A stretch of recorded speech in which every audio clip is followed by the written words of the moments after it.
Hi friends, எல்லாருக்கும் வணக்கம். Welcome to easy Indian food at. நம்ம இன்றைக்கி ரொம்ப சூப்பராக பர்ஃபெக்டாக ஃப்ரெஞ்ச் ஃப்ரைஸ் எப்படி செய்கிறதுன்னு நம்ம வீடியோவில் பார்க்கலாம். யாரெல்லாம் நம்ம சேனல் புதுசாக பார்க்குறீங்களோ மறக்காமல் சப்ஸ்கிரைப் பண்ணிக்கோங்க.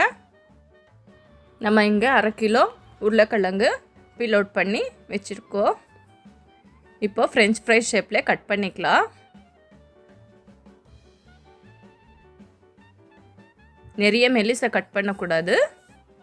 கொஞ்சம் இந்த மாதிரி திக்காக இந்த மாதிரி ஷேப்பில் இருந்தால் நல்லா பர்ஃபெக்டாக வரும்.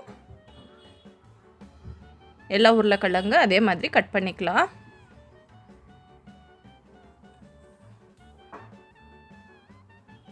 பாருங்கள், எல்லாம் கட் பண்ணியாச்சு. எல்லாமே கழுவிட்டு தண்ணி வடிகட்டி வச்சுருக்கோம். ஒரு துணி மேலே போட்டாலும் சரி, அப்படியே வடிகட்டினாலும் சரி, ஒரு 5 நிமிஷத்துக்கு பக்கத்துக்கு வச்சிட்டோம்னா அதில் இருக்கிற தண்ணி எல்லாம் போயிடும். பாருங்கள், எல்லாம் நல்லா தண்ணி போயிட்டு இருக்குது ஓரளவுக்கு. இப்போ நம்ம இதுக்கு கார்ன்ஃப்ளோர் கோட்டிங் பண்ணிக்கலாம். நம்ம வீடியோவில் எப்படி சொல்கிறோமோ அதே மாதிரி ஃபாலோ பண்ணிங்கன்னா பர்ஃபெக்டாக ஃப்ரெஞ்ச் ஃப்ரைஸ் கடையில் விட வீட்டில் நல்லா சூப்பராக வரும். நல்லா இந்த மாதிரி உருளைக்கிழங்கு உல்ட்டா பல்ட்டா பண்ணிவிட்டு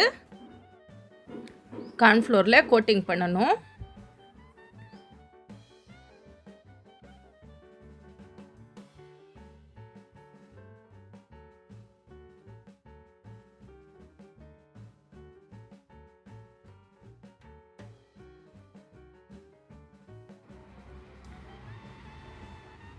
பாருங்க, எவ்வளோ சூப்பராக வந்திருக்கு.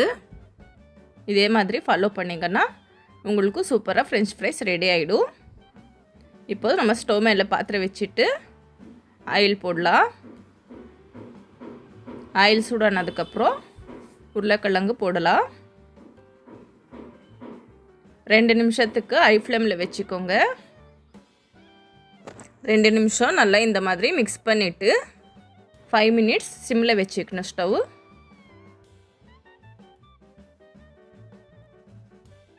அப்போது தான் நல்லா உள்ளே வரைக்கும் வெந்தி வரும். கொஞ்சம் கிறிஸ்பியாக பாருங்கள், இந்த மாதிரி எவ்வளோ அழகாக ரெடியாக இருக்குது ஃப்ரெஞ்ச் ஃப்ரைஸ். இப்போ நம்ம இதெல்லாம் பிளேட்டுக்கு எடுத்து சர்வ் பண்ணிக்கலாம். எவ்வளோ சூப்பராக ஃப்ரெஞ்ச் ஃப்ரைஸ் ரெடி ஆகிடுச்சு. நம்ம இது ப்ளைனாக அப்படியே சாப்பிட்டாலும் நல்லா இருக்கும். சால்ட்டு பெப்பர் போட்டுட்டு கெச்சப் மயோனீஸ் வச்சு சாப்பிட்டாலும் சூப்பர் டேஸ்டியாக இருக்கும். நீங்களும் ட்ரை பண்ணுங்கள். எப்படி இருக்குது கமெண்ட் பண்ணுங்கள். மறக்காமல் சப்ஸ்கிரைப் பண்ணிக்கோங்க. தேங்க்ஸ் ஃபார் வாட்சிங்.